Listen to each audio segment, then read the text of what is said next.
పరిహార శాస్త్రంలో ఉప్పు వేపాకు మిరియాల పరిహారానికి చాలా శక్తి ఉంది. ఎవరైతే మంగళవారం రోజు ఉప్పు వేపాకు మిరియాల పరిహారం పాటిస్తారో వాళ్ళు అప్పుల బాధల నుంచి తొందరగా బయటపడతారు. ఈ పరిహారం మంగళవారం ఉదయం 6 నుంచి మధ్యాహ్నం 12 లోపు చేయాలి. ఈ పరిహారం ఎలా చేయాలంటే, ఒక పళ్ళెం తీసుకొని మంగళవారం ఆ పళ్ళెల్లో దొడ్డుప్పు పోయాలి. దొడ్డుప్పు పోసిన తర్వాత 9 మిరియాలు తీసుకోవాలి. ముందు ఆ దొడ్డుప్పులో మధ్యలో ఒక మిరియం ఉంచాలి.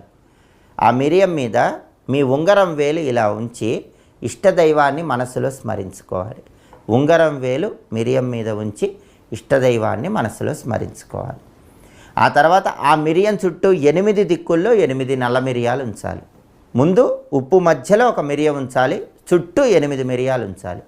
ప్రతి మిరియం మీద కూడా ఈ ఉంగరం వేలు పెట్టి ఇష్టదైవాన్ని స్మరించుకోవాలి.